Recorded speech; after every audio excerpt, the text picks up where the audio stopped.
Good afternoon. It is Thursday, December 27th. Skipped yesterday. Just hung out at home. Didn't do much of anything. Didn't even remember to watch the Dwarven Forge live stream. They've skipped so many of them, particularly at the end of last year, that it's not currently in my brain. Oh, it's Wednesday. I watched the show. So I missed it. I'll watch the VOD, but man, they messed up their schedule, and now my schedule is messing up. Oh well. And then last night, I had a dream. I don't usually remember my dreams, but I did. I remembered it when I woke up, and then I thought about it again, and was able to basically recall the entire thing when I had my first break from work, and then now I'm after work, and I can still basically remember the whole thing. And it's a weird dream. It's a mostly mundane dream, but being a dream, things don't all add up right. And lacking in anything more exciting to discuss is really all today is now that I'm off work, I'm gonna go get groceries because we have a brief window of above freezing, so I'm gonna go do an errand. So today I'll just be talking about the dream I had last night. So the point where I pick it up, I don't know, maybe there was stuff before it, but I was in some lecture hall, and I'm like near the back of the hall. And there's like some blue lights kind of shining up on the wall. And like they're wrapping up some lecture that a few people are giving. And so as they're finishing, me and some people are like lined up. And my high school Spanish teacher is there. Although I don't think it's really my high school Spanish teacher, but in my brain that's who it was at the time. Teaching us how to basically say, like, I think it's like, thank you, that was a lovely presentation, or something like that. So the idea is we're going to walk by them, and each of us say the same Spanish, thank you. Which wasn't real Spanish, because I don't know real Spanish. Sorry, high school Spanish teacher. So it was comically simple, but so we're all lined up, and some of them had to leave real quick.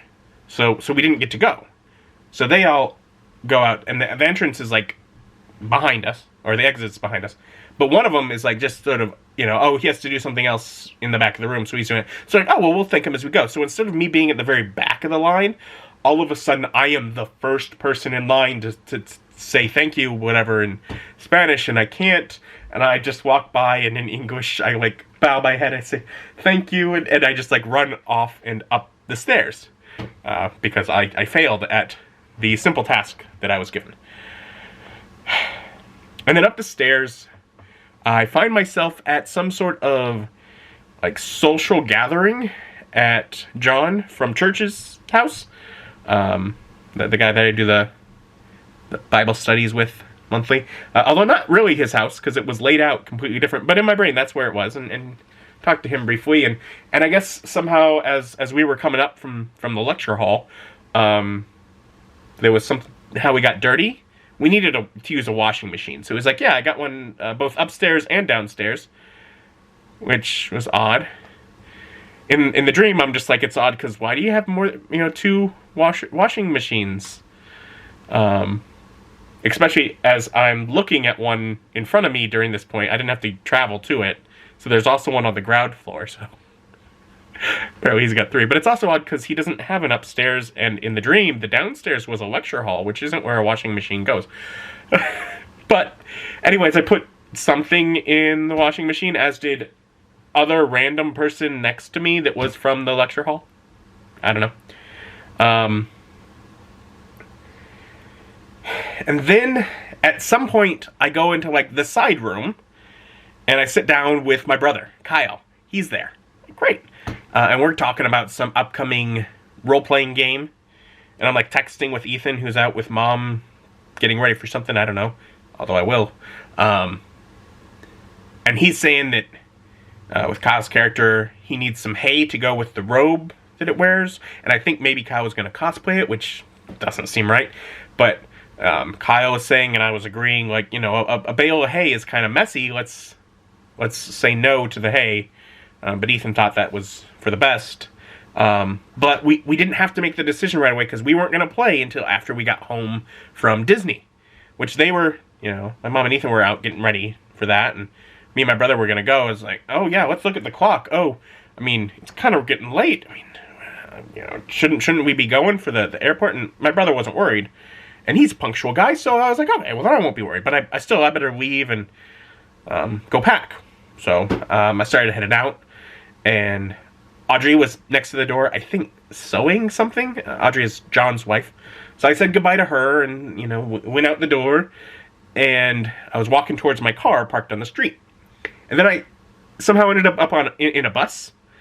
I guess I was saying goodbye to people in the bus, and then it takes off, and I like fall down into like the front seat, and it takes me a moment to, like, I don't know, build up the courage or whatever, be like, to ask, you know, hey, I need get in my car. Can you stop so I can go back? And the person driving the bus is like, don't worry, I'm just making a round dropping people off, and then I'll be back there, so I'll just drop you off there. Like, okay. And then bus kind of drives a little further, and I'm like, how long will that take? It's like, oh, like a half hour. And I'm sitting there thinking, I need to get home in like 15 minutes to pack my bags to go to Disney. I want to go to Disney. So I'm like, please just let me get off. I'll just walk back. So person driving the bus is kind of grumbling about that, like, not good enough to wait, whatever. So I get off and I start walking back. But it's like near the exit of this neighborhood by the time that I finally get, you know, I'm allowed to get off the bus. And at this point now I have like a heavy backpack on my back. I don't know where it came from. But, so, you know, I'm walking back, and it's heavy and it's exhausting work. And I see someone ahead, and I'm like, oh, that's my brother. Hey, Kyle. And he turns towards me and is like, that's not Kyle. And I say someone like, oh, sorry, you just have a similar haircut, which he does not. He has like a mohawk, like a short mohawk with like stripes on the side. Nothing like my brother's haircut. And I think even in the dream, I was aware of, not really, but I don't know, maybe I was just saying something to be like, oh, I was wrong. Let's give myself an excuse. But it does jog my mind to be like, my brother was over where I'm trying to get back to my car at. Let's call him and have him come pick me up and drive me back, because it's a long walk through this neighborhood. So I start fumbling my phone to call him, and I accidentally press his home phone instead of his cell phone. And so it dials. But of course my brother doesn't have a home phone, so it's like, number disconnected. It's like, okay, well, let's you know, start trying again. And I get a call back, and it's someone from whatever line I just called being like, hey, I can't talk right now, I'm busy. And I'm like, oh, I was trying to call someone else, I'll just call their cell. And then they're like, no, I can't talk on my cell either. And they're not seeming to understand that I don't know who they are, and I don't want to talk to them. I'm trying to reach someone else. So it's taking time, and I'm walking this whole way. And so eventually I get them off the line, and I pass another like little cross street, and I'm like, do I even know where I'm walking back to, or how to tell Kyle where to find me? So I then start messing about to find the map on my phone, and I do, and I've redrawn it here. See, here is the exit of the neighborhood where I'd finally gotten off, and I made this turn, and around this is like, this corner is where I'd saw not Kyle with the mohawk, and I kept walking, and it was around this corner that I'm like, is this the right turn?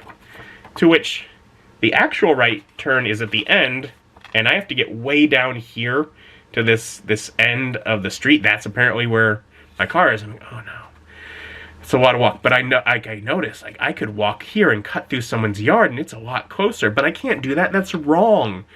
And so, like, I'm stressed out because now I'm having trouble figuring out how to get to call my brother on the phone, and I know that I have a much longer walk that's going to take more time if I just keep trying to walk back to my car when I'm already stressed out, because I want to go to Disney. I mean, who doesn't want to go to Disney?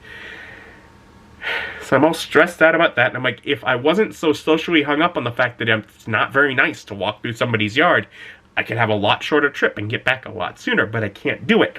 So I keep pressing onward up the street to take the long way home, and I wake up and I'm all stressed out because I don't know if I'm going to get home to pack in time to go to Disney, and my back hurts, like physically. I got up to go to the bathroom and my back is hurting from the dream, from carrying the heavy backpack, and I don't know what it means. I don't know how to analyze a dream, but I had a dream, and and I feel like there's some sense of social anxiety driven issues within it. But I don't know. I remember it with obnoxious level of detail. I remember it with the detail I was able to draw the map from my phone, although it's inverted because I had the map, of course, in dark mode. I remember the little sort of dainty table that my brother was sitting at in John's side room that I then sat in a chair that, like, if it were me awake, I would not feel comfortable to sit on that chair because it was too tiny and dainty, and I am a large person and I feel like I'd break those things. But it didn't bother me. I just sat down there.